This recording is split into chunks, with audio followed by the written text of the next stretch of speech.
한 세일의 세 주 정도만 주님의 복음을 전했는데도 아름답게 이렇게 안정되게 교회가 세워지는 것을 보면서 바울이 너무 기뻐하고 칭찬했던 거.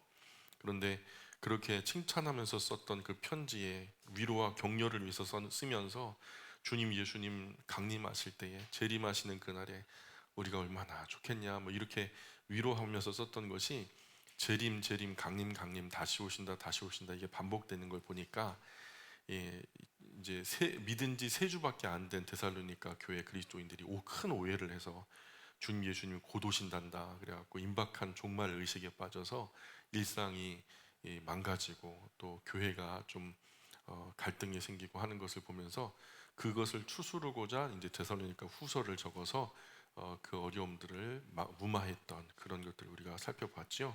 오늘 갈라디아라고 하는 곳은 한 특정한 도시나 동네나 장소가 아니지요.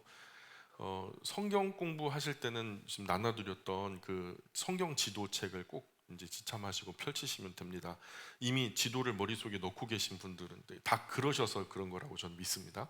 머릿속에 이제 세계 지도가 펼쳐지고 제가 갈라디아라고 하면은 갈라디아 지역이 머릿속에 딱 떠오르니까 이제 뭐 직접 눈으로 안 보셔도 괜찮겠죠. 아직은 좀 익숙하지 않으신 분들은 지도책을 좀 펼치시고 보시면 좋겠습니다. 그래서 갈라디아라고 하는 것은요, 동네나 도시나 이 작은 장소를 말하는 게 아니라 광범위한 어떤 지역을 말해요. 그래서 바울이 1차 전도 여행에서 소아시아에 속한 넓은 지역, 한 지역을 지칭하는데 이런 면에서 특정 교회에 쓰여진 다른 서신들, 예를 들어서 데살로니가 전후서는 데살로니가 교회에 썼죠. 그죠? 빌립보서는 빌립보 교회에 쓴 거고요. 그 에베소서는 에베소에 있는 교회에게 썼고요. 그죠? 특정 지역이나 그 국지적인 어떤 그 작은 어떤 그 곳에 모인 그리스도의 공동체를 위해서 썼다고 하지만 갈라디아라고 하는 이 갈라디아서는 비교적 넓은 곳에 펼쳐져 있는 교회들에게 좀 위해서 이 서신의 내용이나 사도행전의 연계성을 통해서 볼 때는 갈라디아서의 내용을 가만히 보면 서신서 중에서도 아마 가장 먼저 쓰였을 가능성이 있다. 어쩌면 데살로니가 전후서보다도 더 앞서서 갈라디아서가 쓰여졌을 것이다. 일반적으로 그렇게 보고 있습니다. 이 지역의 교회들은 큰 위험에 노출이 돼 있었어요. 어떤 위험이냐? 거짓 가르침이 막 너무 심각하게 퍼져 있었어요. 바울이 1차적으로 주님의 바른 가르침, 바른 복음을 전했는데 그 바울이 전한 복음 위에다가 유대로부터 가만히 들어온 어떤 교사들이 들어와서 거짓된 가르침을 위에다가 업데이트를 하는 거예요. 바울이 전한 복음 그래 맞아. 근데 그 위에다가 자기들의 복음을 더하면서 자기들이 전하는 다른 교훈을 더하면서 원래 가지고 있었던 갈라디아 지역에 있었던 바른 신앙의 교훈이 흐트러지는 위기에 있었어요. 교회가요, 사실 뭐 우리가 재정적으로 어렵고 사람이 조금 부족하고 여러 가지 어려움이 교회에 있을 수 있죠. 근데 제일 큰 어려움이 뭔지 아세요? 바로 성경에 바탕한 이 교리와 교훈이요, 어그러질 때, 거짓된 것들로 바뀌어질 때 교회는 존재적인 위험에 처해요. 이게 가장 큰 위기예요. 우리가 사람이 줄어서 이거보다 절반, 반의 반, 반의 반 그래가지고 나중에 새빵 얻어놓고 예배를 드려도요, 그건 비참한 게 아니에요. 환경에 따라서 그 정도는 달라질 수 있어요. 진짜 중요한 건요, 하나님의 말씀이 이 강단에서 선포되는데 선포되는 말씀이 하나님의 말씀을 벗어날 때, 거짓된 가르침으로 오염되고 잘못될 때, 이것은요 진짜 큰 위기예요. 갈라디아 교회가 당했던 그 위기가 이런 위기였던 거예요. 이 유대주의자들, 유대로부터 올라왔던 이것이 바울이 전한 복음을 자꾸만 어그러치니까, 그래서 이 유대주의자들은 어떤 사람들이었나, 이게 좀 필요하죠. 이해가 필요해요. 유대주의자들은 일반적으로 유대인하고는 달라요.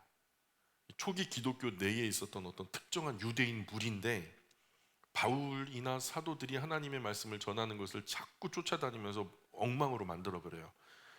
가만히 보면은 유대교로 다시 회귀시키려고 유대교적인 색깔을 보태서 유대인들을, 그 유대 출신의 그리스도인들을 다시 유대교 안으로 흡수 통일하려고 하는 그런 움직임이 보여요. 그런 포착이 돼요.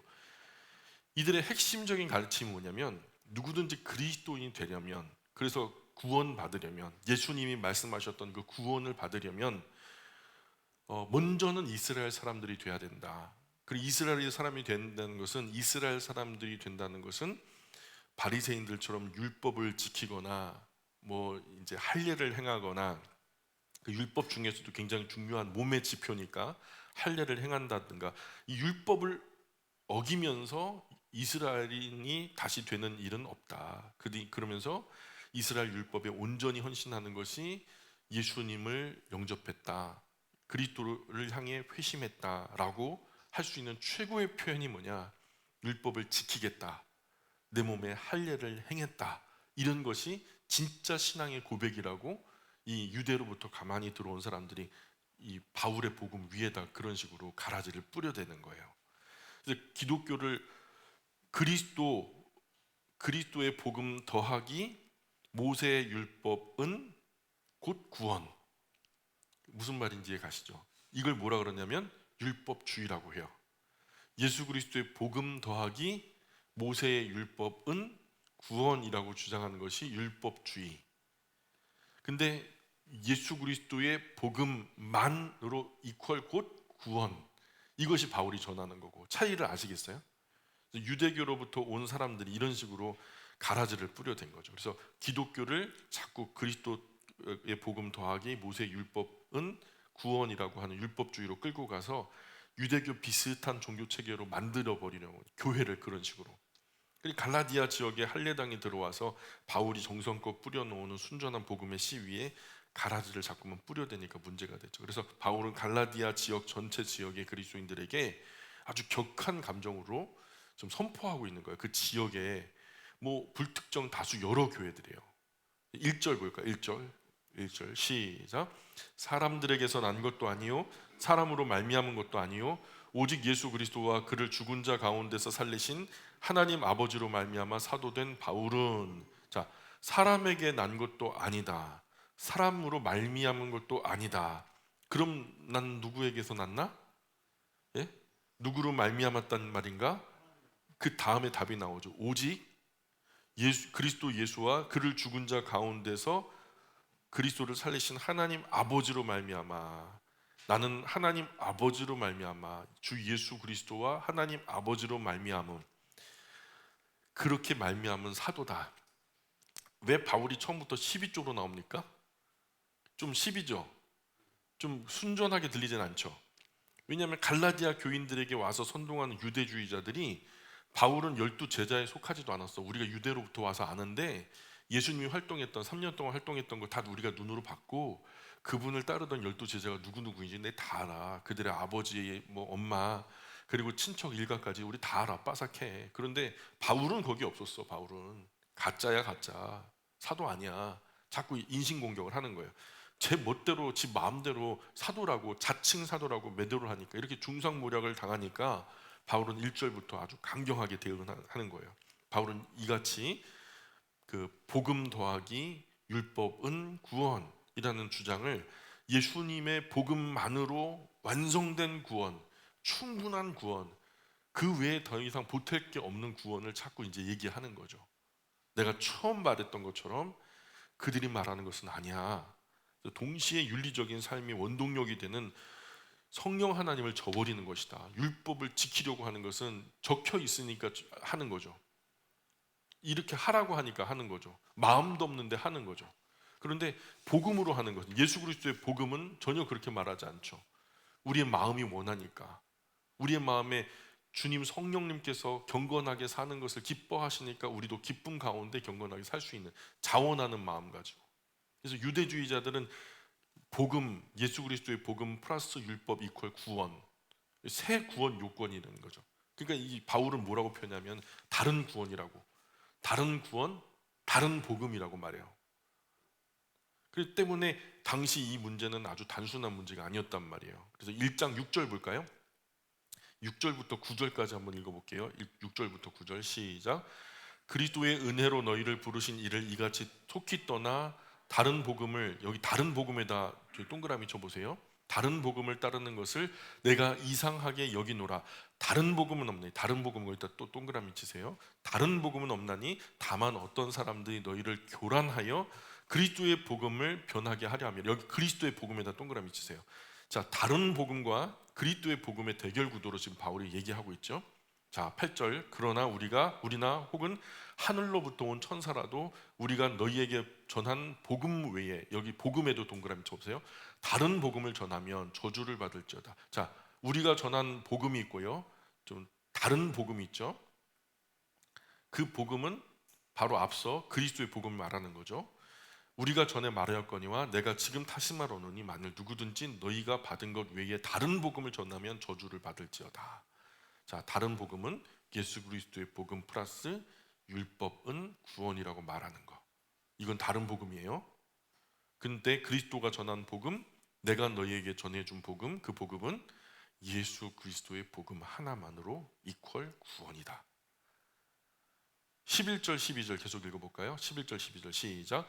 형제들아 내가 너희에게 알게 하노니 내가 전한 복음은 사람의 뜻을 따라 된 것이 아니니라. 이는 내가 사람에게서 받은 것도 아니요 배운 것도 아니요 오직 예수 그리스도의 계시로 말미암은 것이라. 자, 내가 전한 복음에 대한 그 인과를 설명하죠. 이것은 내 머릿속에서 난 내 지식으로서, 내 경험으로서, 내 어떤 삶을 바탕으로 나타난 게 아니야. 내가 다른 사람에게 전수받은 것도 아니고, 이건 내가 어떻게 공부해서 배운 것도 아니고 오직 예수 그리스도의 계시로 말미암는 것이다. 예수님께 내가 직접 받은 거야. 이렇게 말하는 거죠. 그래서 아주 격한 감정으로 지금 갈라디아서를 쓰고 있죠. 훗날에 마르틴 루터가 이 갈라디아서를 읽는데 이 정서가 마음속에 꽉 차오르는 거예요. 어느 날 기도하고 하나님 내 눈을 열어 주의 말씀 보게 하소서. 막 매일 루터는요 하나님의 말씀 앞에 앉을 때요 막 하늘의 빛이 막 그 책상 위에 하나가득 임하는 것 같은 그런 감격과 감동을 느꼈다는 거예요. 근데 이 갈라디아서를 펴서 읽기 시작하는데 막 하늘이 막 열리는 것 같은 너무너무 황홀한 경험을 경험했다는 게, 엄청난 충격과 영감을 갖다 받으면서 야, 내가 이 말씀 이대로 그냥 읽고 막 내 마음에 만족하고 끝내버리면 안 되겠다. 이 말씀으로 인해서 다른 모든 사람들에게 자유를 선포해 줘야 되겠다. 말씀이 전하는 이 본질적인 복음의 자유를 우리가 누린다면 얼마나 오늘 그리스도인들이 감격하고 감사할까. 막 마음에 불처럼 뜨겁게 일어나는 거예요. 그래서 지금 그런데 보니까 로마 카톨릭이라고 하는 이 중세 천년 썩어버린 이 1517년에 이제 종교개혁이 일어나잖아요. 그 1500년대 어간에 보니까 교회가 하는 짓이라고는 로마 마리아교가 하는 짓이라고는 전부 다 뭐 마녀 사냥에다가 정치적이다가 이익권에 빠지는 데가 없고 너무 더럽고 추잡하게 좀 타락하고 오염되어진 이런 모습을 보면서 막 이 개혁을 한번 해야 되겠다. 하나님의 말씀 원래의 말씀대로 다 갈아엎어야 되겠다. 그래서 종교 개혁의 의지를 불타오르게 한 것이 바로 이제 이 갈라디아서의 말씀이에요.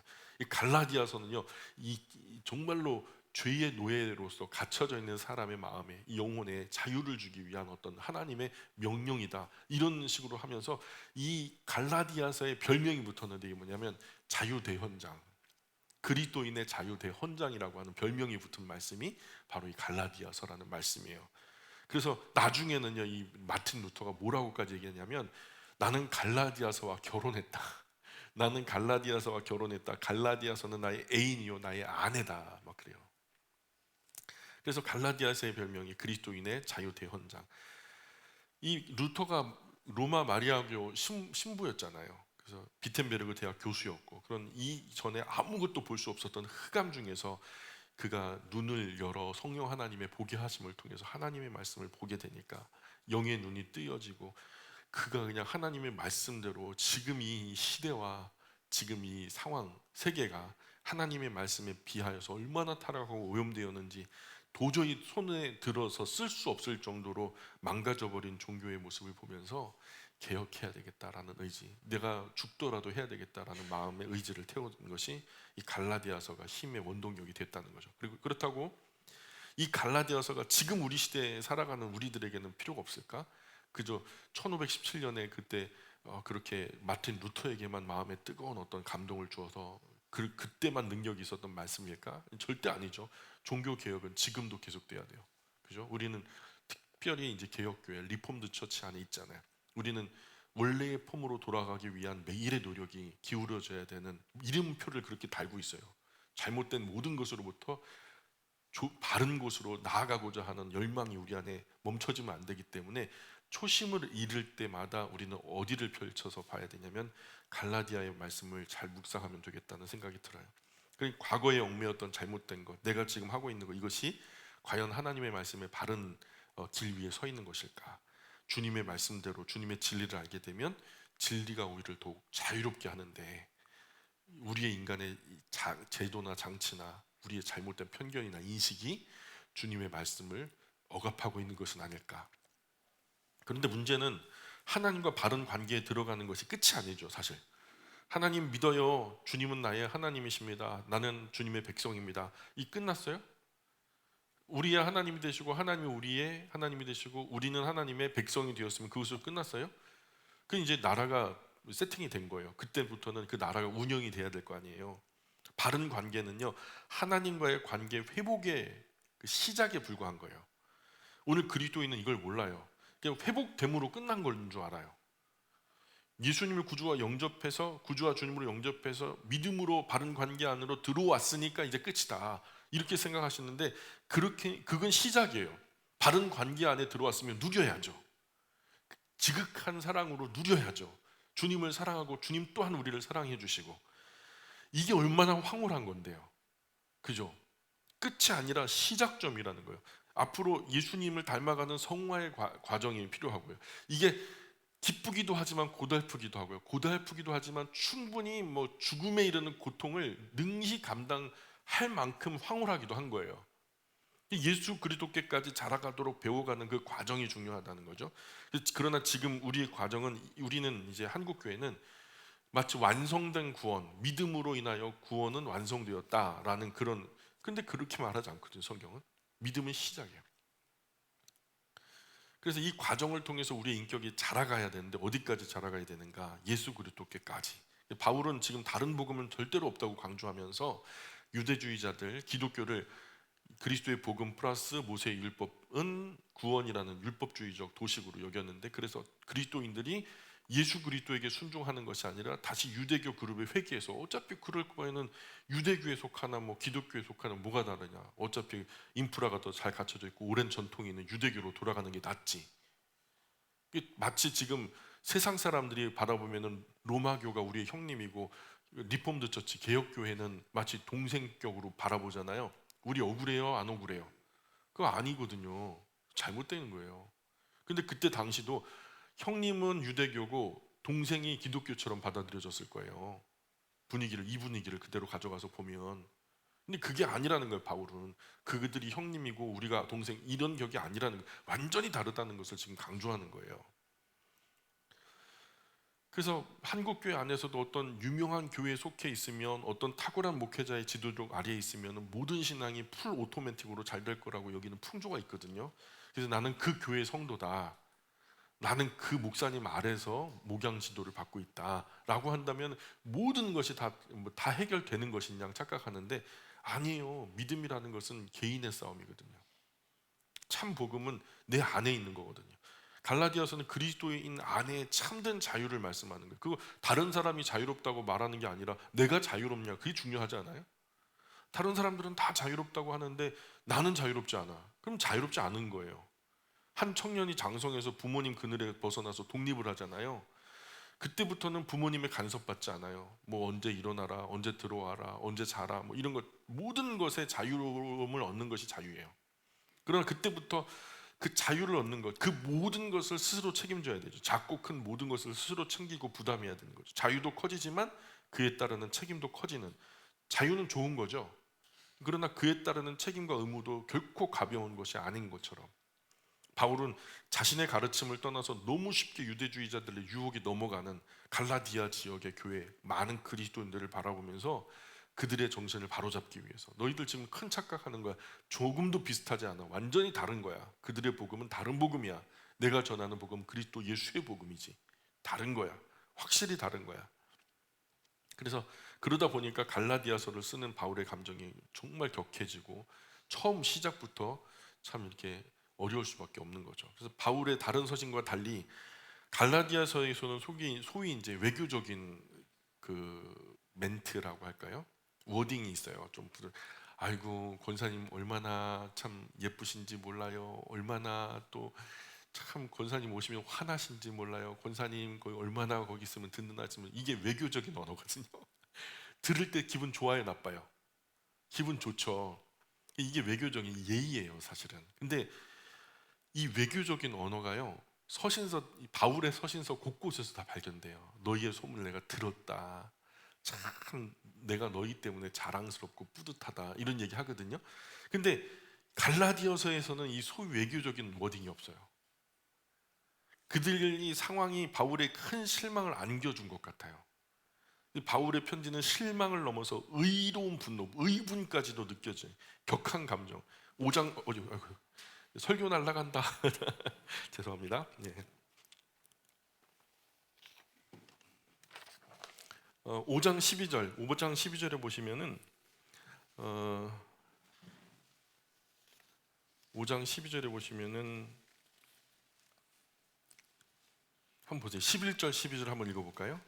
11절 12절 5장 11절 12절 시작. 형제들아, 내가 지금까지 할 일을 전한다면 어찌하여 지금까지 박해를 받으리요? 그리하였으면 십자가의 걸림돌이 제거되었으리니 너희를 어지럽게 하는 자들은 스스로 베어 버리기를 원하노라. 아멘. 자, 참 이게 지금 이렇게 평범한 문장이잖아요. 근데 지금 만약에 그들이 할례를 전하는데 그들의 복음과 내가 전하는 복음이 같다면 내가 못하러 이렇게 걸림돌이 되겠냐? 너희들 말하는 거 내가 말하는 거 똑같아. 뭐 세례나 침례나 똑같아.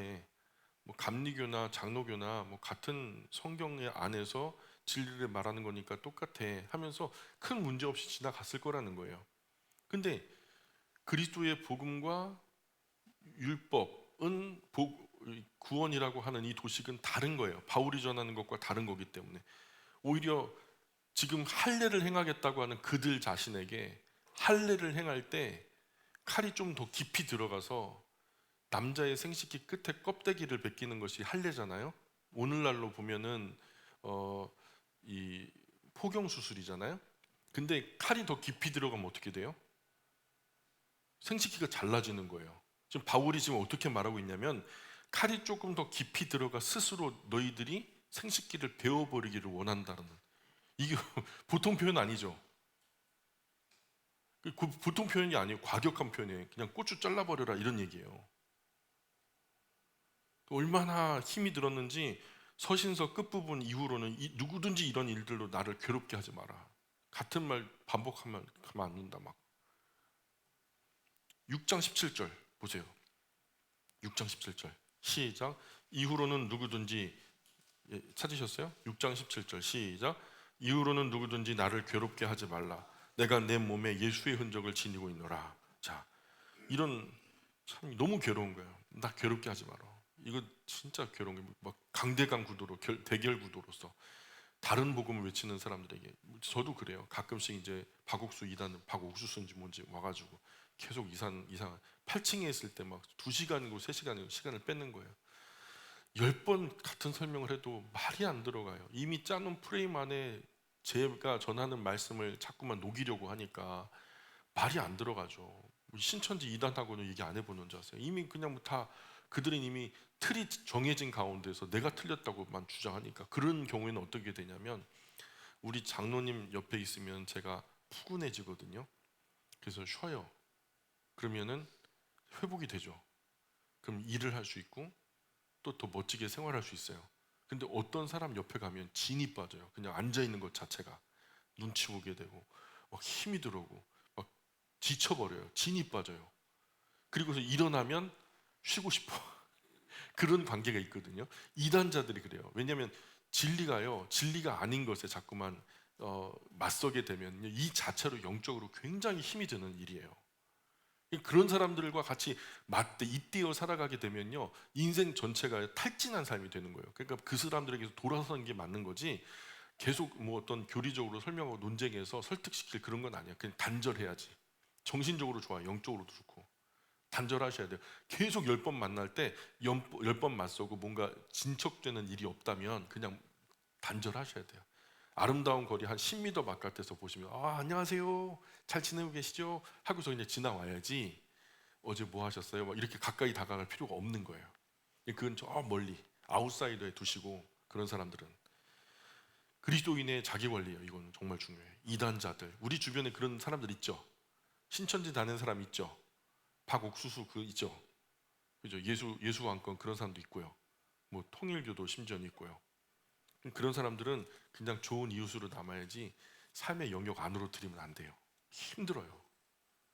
내가 내 삶을 못 살아요. 그러니까 이런 감정의 진솔함과 유대주의자들의 주장에 대한 반박이 갈라디아서의 가장 큰 특징이죠. 유대주의자들의 주장 중에 특히 할례와 음식에 대한 법을 이제 다루는데요. 음식에 대한 것은 무엇을 먹었느냐와 누구와 먹었느냐를 아주 구체적으로 다루고 있거든요. 근데 오직 유대인들에게만 해당되는 이런 율법을 이방인들에게 요구하는 것은 민족주의적, 인종주의적 편견이라고밖에 말할 수 없다. 이렇게 얘기하는, 그럼 바울이 그런 얘기를 하는 거죠. 그래서 여기서 바울이 말하는 것은 뭐 개고기 다 먹어도 된다 이런 얘기를 하는 게 아니에요. 그들이 일반적으로 음식이라고 여겨지는 영역 안에서 우상에게 바쳐진 음식 이런 것들이 이슈가 됐던 거거든요. 그러니까 그런 이외에 우리 한국 사람들이 생각하는 잡다한, 성경이 말하지 않는 내위기 식단 바깥의 음식을 말하는 게 아니라는 거, 그 오해 없이 들으셨으면 좋겠고, 바울이 율법에 대해서 무효함을 논한다고 해가지고 율법의 조문이나 도덕적 규칙의 선한 기능 자체를 부인하는 게 아니에요. 율법은 참 귀한 거예요. 하나님 우리에게 율법을 주셨을 때는 하나님의 백성답게 사는 법을 가르쳐 주시기 위해서 우리에게 율법을 주신 거예요. 그 기능은 참 중요한 거예요. 자, 율법이라는 것을 놓고 볼 때 하나님은 이 두 가지 기능이 있어요.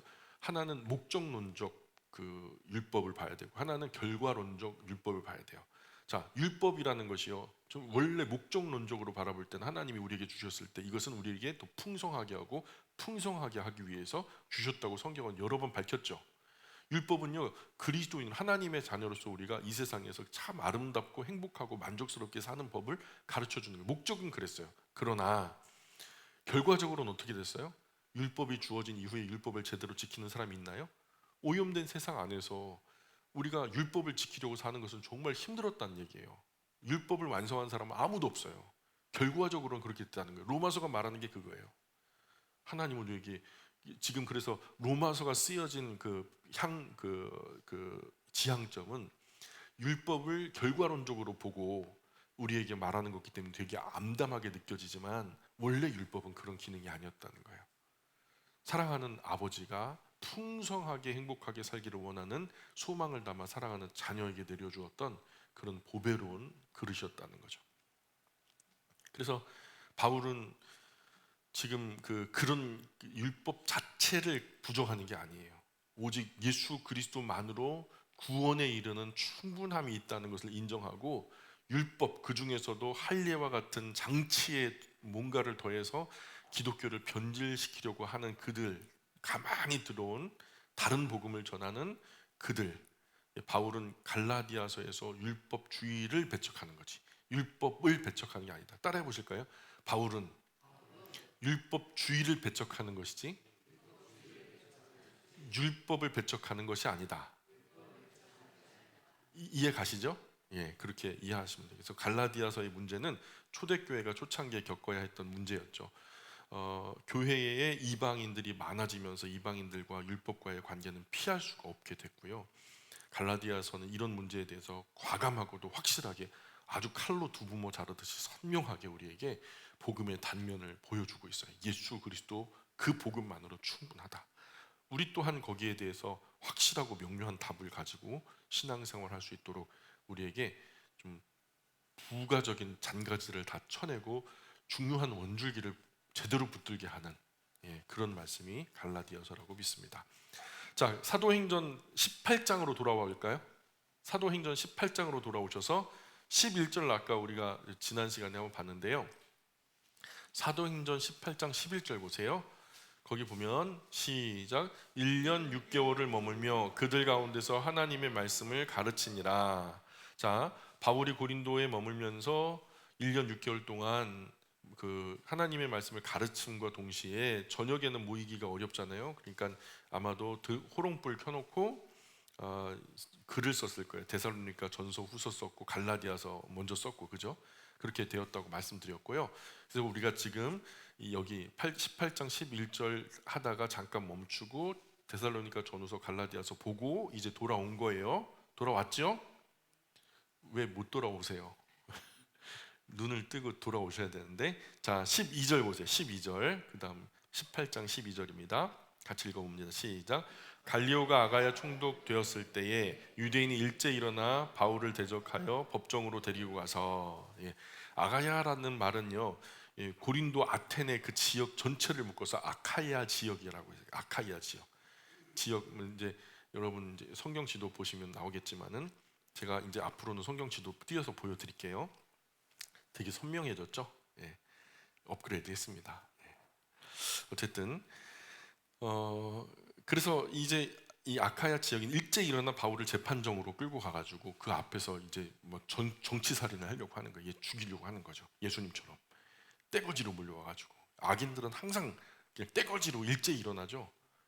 예수님 죽였던 사람들도 일제 일어나 소리쳐 십자가에 못 박아라, 십자가에 못 박아라. 다 나쁜 놈들이죠. 일제 일어나가지고. 바울을 죽이려는 사람들도 다 일제 일어나죠. 마귀들이 선동하는 거예요. 스테반 집사님 돌로 쳐 죽였던 그 사람들 일제 일어나고요. 다 그런 것은 일제 일어나는 사람들이 다 그런 것은 아니지만 대체로 진리를 억압할 때 이런 모습이 나타나죠. 유야무야 두루뭉술하게 해갖고 의로운 한 사람을 짓밟는 거 아주 쉽게 해버리죠. 여기 나오는 사람들 대부분 알 만큼 아는 당대 유명한 철학자들이에요. 아카이아 총독 갈리오는요, 세네카라고 하는 사람의 친동생인데, 이 갈리오가 네로 황제의 철학 선생님이었던, 네로 황제의 철학 선생님, 이 지식의 스승이었던 세네카라고 하는 이 철학자가 있는데, 이 세네카의 친동생이 갈리오예요. 이 갈리오가 총독이 된 거죠. 그 총독, 바울이 만났던 그가 세네카의 친동생이. 세네카는 누구라고요? 네로의 선생님, 그죠? 그 철학 선생님. 그 세네카의 동생이 갈리오. 그 갈리오 앞에 있는 사람이 지금 누구예요? 바울. 그리고 바울을 세네카의 친동생 갈리오 앞에 데리고 와가지고 죽이려고 하는 거예요. 이제 갈리오 보세요. 얘 때려 죽여야 됩니다. 막 그러면서 이제 예수님처럼 십자가에 못 박아라 그러고 있는 거예요. 근데요, 갈리오가요 보통 사람 아닙니다. 갈리오가요 굉장히 인격적인 사람이었대요. 그 세네카가 자기 동생을 얘기하기를, 내 동생 갈리오는 참 귀한 인격의 사람이야 하면서 이제 로마 시대 기록이 나왔는데, 고린도 사람이 아무리 내 동생 갈리오를 사랑한다 해도 내 동생 갈리오가 고린도 사람들을 사랑하는 것만큼은 사랑하지 못할 거야, 이런 기록이 발견됐어요. 그러니까 지금 이 종속국이잖아요. 그 말 그대로 그냥 정복한 그 어떤 지역을 다스리게 되는 어떤 종속국의 총독인데, 우리식으로 말하면은 일본 총독부의 총독이, 그 우리 한국 사람, 조선 사람들을 사랑하는데 목숨 걸고 사랑한다. 그러면은 좀 되게 신기하겠죠. 지금 갈리오가 그 고린도 사람들을 그렇게 극진하게 사랑하면서 보살폈다는 거예요. 자기 지역의 사람들이라고.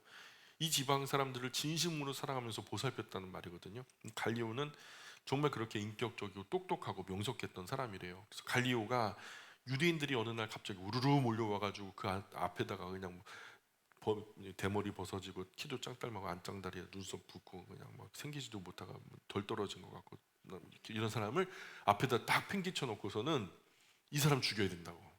갈리오가 이 뭔 일이냐고. 야, 한번 들어보자. 잠깐 듣는데 기가 막힌 거예요. 근데 뭐 별거 아닌데, 사소한 종교 문제로 째째하게 한 사람 바보 만들어서 결국 매장시키려고 그러는구나. 갈리오는 금방 알아들었죠. 그러면서 이제 13절에 18장 13절에 보면은 말하되, 이 사람이 율법을 어기면서 하나님을 경외하라고 사람들을 권한다 하거늘. 그러니까 바울이 스스로 아니요, 그게 아니고요, 제가 원래 말하려고 했던 것은요 하면서 이제 자기를 변호하니까, 바울이 워낙 이제 좀 지식이 출중하니까 억울하잖아요. 그래서 자기도 입이 있다고 뭔가 말을, 그게 아니라요 총독님 한번 들어보세요 하는데, 갈리오는 벌써 이 사람들이 몰려와서 한번 이렇게 변론하면서 벌써 머릿속에 딱 간파가 됐어요. 이거 종교 문제구나. 그러면서 바울 조용히 하세요. 내 법정에서는 나만 말합니다. 내가 허락할 때 말하세요. 조용히 하세요. 내가 다 압니다. 이 상황 어떤지. 그리고 바울 입을 닫게 하고 18장 14절 보세요. 18장 14절. 바울이 입을 열고자 할 때에 갈리오가 유대인들에게 이르되 너희 유대인들아 만일 이것이 무슨 부정한 일이나 불량한 행동이었으면 내가 너희 말을 들어주는 것이 옳거니와 만일 문제가 언어와 명칭과 너희 법에 관한 것이면 너희가 스스로 처리하라. 나는 이러한 일에 재판장 되기를 원하지 아니하노라 하고. 자, 사소한 종교 분쟁까지 나는 신경 쓸 겨를이 없어. 이 지역의 백성들을 다스리기도 난 바빠. 이 총독은 총독 법정에서 야 다 나가, 다 물려라 얘들아. 그래서 바울을 끌고 온 유대인들을 전부 다 법정에서 다 쫓아내버려요. 상당히 분별력 있는 사람이죠. 그래서 바울이 이런 위기를 모면해요. 이때 바울은 생각하는 거예요. 야, 이런 나를 존재적으로 부정하고 뭔가 제거하려고 하는 몸부림이 있을 때 바울은 항상 생각해요. 내가 떠날 때가 됐나 보다. 그래서 바울은 이제 고린도에서 떠날 때가 됐다라고 생각하고, 바울은 그런 때를 잘 알아요. 머물 때를 알고 떠날 때를 알고. 그래서 바울은 핍박이 일어나면 아, 하나님께서 이제 일어나라, 발에서 먼지를 털어버려라, 떠나라, 이런 사인을 주시는구나 금방 알죠. 그리고서 18절 보세요. 18절 시작. 바울은 더 여러 날 머물다가 형제들과 작별하고 배 타고 수리아로 떠나갈새 브리스길라와 아굴라도 함께 하더라. 바울이 일찍이 소원이 있었으므로 갱그라에서 머리를 깎았더라. 수리아로 떠난다. 바나바가 처음 예루살렘 파송받고 시리아 안디옥 교회에 들어갔던 거 기억나시죠? 그 시리아 안디옥이 바로 수리아예요. 처음 자기를 전도 여행으로 파송했던 그 교회, 그 지역으로 다시 돌아간다라는 얘기를요, 수리아로 간다라고 표현했던 거예요. 그래서 이 역사적인 만남, 브리스길라와 아굴라 부부도 그 길에 함께 들어가게 되고요. 바울이 일찍이 나시린 서원 같은 특별한 서원을 했기 때문에 무슨 부정한 서원이나 뭐 있으면, 부정이나 서원이 있으면은 결례를 따라 행하고 머리를 미는 것이 이제 그 율법에 나와 있거든요. 그 전통에 따라 머리를 밀고 예루살렘의 그 기간 안에 가기를 원했던 거예요. 그래서 19절에 보니까 에베소에 와서 그들을 거기 머물게 하고 자기는 회당에 들어가서 유대인들과 변론하니.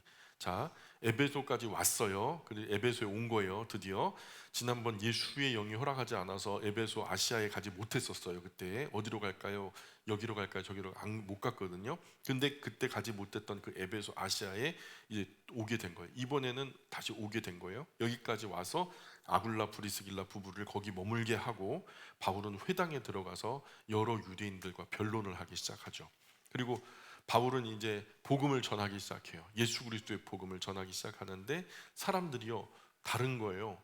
율법에 관한 것만 알고 있는 사람들인데 예수님이 메시아가 이 땅에 오셨다, 그리고 3년을 사시면서 어떤 일을 하셨고 예수님이 죽으셨고 부활하셨고 승천하셨고 그리고 우리에게 이런 약속들을 주셨다, 이런 것들 더 한 걸음 더 나아가 새로운 복음을 업데이트를 하니까 이 사람들이 야 신기하다, 그런 일이 있었어? 유대로부터 그런 일이 있었단 말이야 하면서 이제 하나님의 말씀을 전하기 시작하니까 더 오래 머물면서 그 말씀 들려주기를 원했지만 바울은 시간이 촉박해서 나는 더 있지 못한다. 그러나 하나님의 뜻이면 다시 오게 될 거야. 하나님이 원하시면 기뻐하시면 그렇게 오게 될 거야. 이런 인사를 하는 거죠. 하나님의 뜻이면, 하나님의 뜻이면. 얼마 전까지 바울은 이런 말 잘 사용하지 않았거든요. 그의 서신을 보면은 그러나 이제 보면은 하나님의 뜻이면 이런 말을 자주 활용해요. 지난번에 하나님의 뜻이 아니니까 오고 싶어도 못 왔잖아요. 그죠? 근데 이제 바울도 이런 일을 통해서 뭔가 배우고 있는 거예요. 내가 진짜 성격상 막 칼로 두부모를 자르는 것처럼 아주 하늘이 두 쪽 나도 뭔가 뭐 결연한 사람인데, 내가 그렇게 원한다고 해도 되는 일이 아니고 내가 절대로 원치 않는다고 해도 안 되는 것도 아니구나. 중요한 것은 하나님의 뜻이구나 라는 것을 알게 된 거예요. 그러니까 하나님의 뜻이라면 내가 여러분에게 다시 올 수도 있을 겁니다. 이제 내 뜻이 아니라 바울도 어느 정도 성숙해서 하나님의 뜻이 먼저라는 것을 이해하게 된 거죠. 우리도 이런 자세가 필요하죠. 어떤 일을 할 때 우리가 무조건 할 수 있다, 하면 된다, 해보자, 이건 뭐 긍정의 힘이죠. 하나님의 힘이 아니죠. 그죠? 인간적인 계획과 노력으로 다 이루어진다면 하나님이 하실 일이 뭐가 있어요? 언제나 모든 선택 전에 하나님의 뜻이라면 그렇게 되기를 원합니다. 이런 언어 습관이 우리에게는 필요한 것 같아요. 할 수 있는 모든 것을 다 하는 것이 그게 복음이 아니라 하나님의 뜻이라면 할 수 있는 것이, 저는 그것이 복음인 것 같아요. 훈련해야 돼요. 하나님의 뜻이라면, 내가 만약에 사지로 가는 것이 하나님의 뜻이라면, 그러면은 사지로 가지 않게 해달라고 기도하면 그것은 하나님의 뜻에 반대되는 얘기잖아요. 그러니 하나님의 뜻이 죽으나서나 이루어지기를 원하는 것이 그리스도인이라고 한다면, 내가 좋은 것이 저쪽에 있어도 이쪽으로 가라 하시면 가야 되는 게 맞는 것 같아요. 그래서 하나님의 뜻이라면, 바울도 지금 일하면서 배우는 거예요. 우리도 배워야 돼요. 내가 무엇을 하겠다 하는 것은 내가 나의 주인이란 얘기잖아요. 나의 삶의 주도권이 나에게 있다는 표현이고요. 그러나 하나님의 뜻이라면 그렇게 되기를 원합니다. 그러면 그 주도권이, 나의 삶의 주인이 하나님이시라는 거, 나의 삶의 주재권, 소유권, 통치권을 다 하나님께 인정해 드리는 거, 열심히 연습하면 우리 몸에 있게 될 줄 믿습니다. 그래야 하나님의 뜻에 맞는 삶이 되는 거죠. 그게 복된 삶이고요. 18장 21절, 사도행전 18장 21절 보세요. 18장 21절 같이 읽습니다. 시작. 작별하여 이르되 만일 하나님의 뜻이면 너희에게로 돌아오리라 하고 배를 타고 에베소를 떠나 가이사랴에 상륙하여 올라가 교회의 안부를 물은 후에 안디옥으로 내려가서 얼마 있다가 떠나 갈라디아 후르기아 땅을 차례로 다니며 모든 제자를 굳건하게 하니라. 자, 아까 갈라디아서 써 보냈죠. 이 바울은 편지를 써 보낸 것으로 끝이 아니죠. 편지를 받은 사람들이 어떻게 지금 결과적으로 잘 지내고 있는지 그 결과를 반드시 확인하러 가죠. 이런 것도 역시 바울에게서 우리에게 배울 점이에요. 나 전화 한 통 했으니까 끝났다. 아, 목사님 거기요 전화 한번 해봤어요. 근데요 어떻게 전화해보는데 어떠세요 자매님은? 몰라요. 한번 가봤어요. 한번 얼굴 봤으니까 됐지 뭐. 봤는데 어떠세요? 몰라요. 그건 아니라는 거죠. 예, 바울은요 그냥 편지만 써놓고 무책임하게 내려둔 게 아니라 결과까지 봐요. 그래서 무슨 일을 하든지 깔끔한 마무리가 중요하죠. 항상 한 발짝 더 나가는 거예요. 반드시 가서 그 확인하는 삶의 자세가 충성된 종의 자세라고 좀 믿습니다. 같은 시점에 에베소에는 브리스길라 아굴라 부부가 남아 있잖아요. 예, 그때 알렉산드리아 출신에서 공부 많이 했던 이 아굴라라고 한 사람이 에베소에 등장을 합니다. 그리고서 거기서 많은 사람들이 몰려 있는 한 광장에서 이제 복음을 전하는데, 어떤 복음을 전하냐면 세례 요한의 복음을 전하는 거예요. 회개하라 천국이 가까웠느니라 하면서 막 그런 회개의 세례를 선포하고 있는데 막 사람들이 막 울고불고 난리가 난 거죠. 세례 요한의 세례니까. 그럼 그때 당시 예수님 당시에서도 세례 요한이 유대 지역에서 주님의 말씀 선포하면서 회개하라 천국이 가까웠느니라 할 때 막 난리가 났거든요. 막 로마의 큰 귀인들부터 막 유대교에 막 으뜸되는 뭐 바리새인 사두개인들 할 것 없이 다 그 세례 요한의 가르침에 굴복했었거든요. 그런데 지금 여기서도 그런 일이 벌어지고 있는 거예요. 근데 아볼로, 브리스길라와 아볼로가 이제 아굴라가 전하는 복음을 이렇게 보니까 사람이 참 키도 크고 훤칠하고 잘생기고 말씀도 그냥 막 이렇게 조곤조곤 잘 전하는데 뭐 끊김도 없고 열심히 전하는데 뭔가 한 걸음 더 나가야 되는데 멈추는 거예요. 세례 요한에서 멈추지, 예수 그리스도께서 그렇게 오셨다, 그리고 우리를 위해 대속의 죽음을 죽으셨다, 부활하셨다, 승천하셨다, 다시 오시면 약속하신다, 여기까지 나가지를 않으니까 이 브리스길라 아굴라 부부가 바울의 복음을 못 들었구나. 우리는 바울의 복음을 들었는데 그 이후에는 이루어졌던 소식을 잘 모르는구나. 그래서 심심한 식사 교제를 요청하죠. 그 브리스길라 아굴라와 아볼로가 이제 한 자리에서 면대면 해가지고 주님의 복음을 전해 듣는데, 이 아볼로가 깜짝 놀라는 거죠. 이 예수 그리스도의 복음을 처음으로 듣는 자리인 거예요. 그리고서는 예수 그리스도의 복음을 들은 다음에 아볼로가 막 견딜 수 없는 마음의 뜨거움을 느끼면서, 그러니까 야 너도 좀 우리 바울 목사님 좀 만났으면 좋겠다. 그래갖고 에베소에 그때 바울이 있었는데 에베소에 있는 바울에게 아볼로를 보냅니다.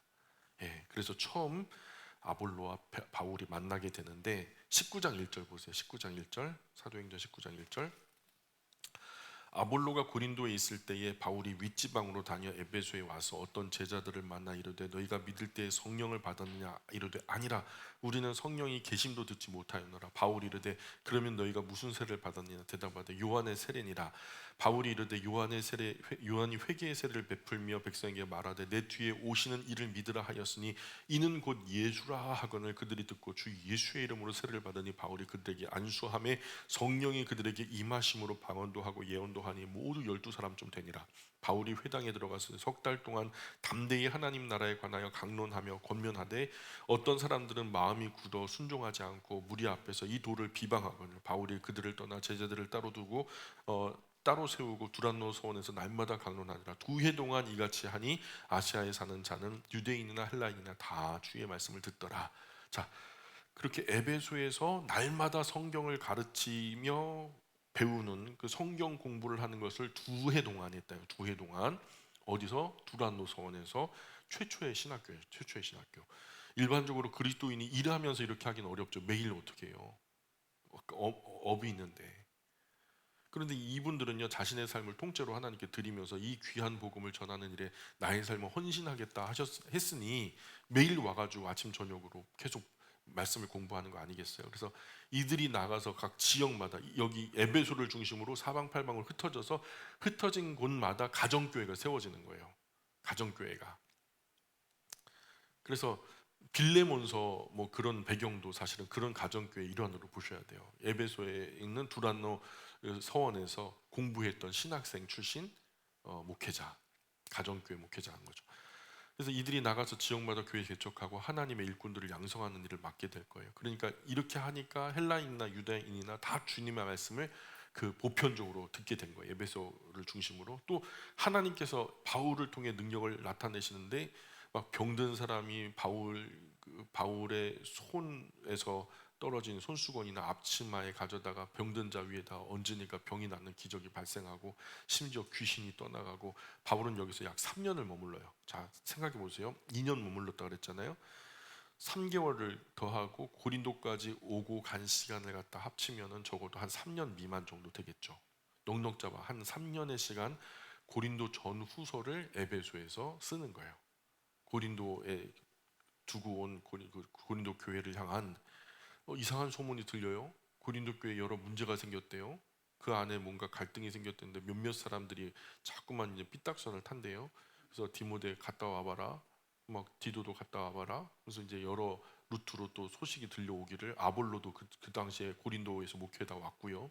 그리고 여러 고린도 새 집사님들이 또 오고요. 또 그곳으로부터 이제 한 집안의 가문이 계속해서 에베소랑 이렇게 교제를 하면서 또 얘기를 듣다 보니까 고린도의 이야기가 좀 심상치 않거든요. 거기서 3년 동안 머물면서 고린도 전후서를 적어도 근데 전후서만 있는 게 아니라 전서에서 말하기를 앞서 쓴 글에는 이런 말이 나오니까 전서 이전에 한 권이 더 있었다는 얘기고요. 그리고 고린도 후서에서도 그런 기록이 나와요. 그래서 고린도서는요 총 4권 정도 있었다고 봐요. 저만 그런 게 아니라 성경학자들이 공히 그렇게 얘기하고요. 지금 그런데 우리가 지금 가지고 있는 고린도서는 고린도전서 후서 2권밖에 없잖아요. 근데 그 외에도 2권이 더 있다는 걸 기억하고 우리가 고린도 전후서를 접근해야 될 것 같아요. 그래서 사도행전 19장 10절에 2해 동안 이같이 하니 아시아에 사는 자는 유대인이나 헬라인이나 다 주의 말씀을 따라 2해 동안 이같이 하니 옆에다가 2해 동안 이같이 하니 거기다 밑줄 쭉 긋고 고린도 전후서를 기록하다. 예, 고린도 전후서를 기록하다. 그리고 우리는 다음 시간에 어디로 가야 될까요? 고린도 전서로 가야 되겠죠? 예, 우리 다음 시간에 계속해서 고린도 전후서 살펴보도록 하겠습니다. 오늘 여기까지 할까요? 기도하겠습니다.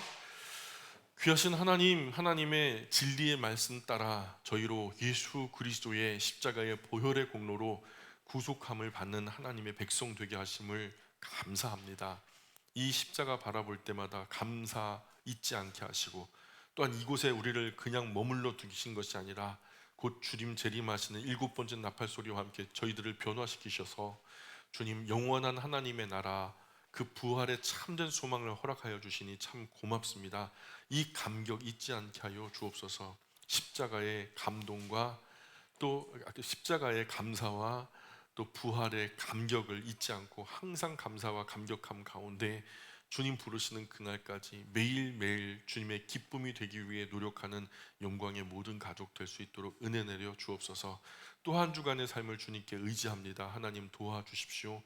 저희들의 삶의 길을 바른 길, 옳은 길, 선한 길, 복된 길로 인도하여 주옵소서. 감사하며 예수님 거룩하신 이름 의지하여 기도합니다.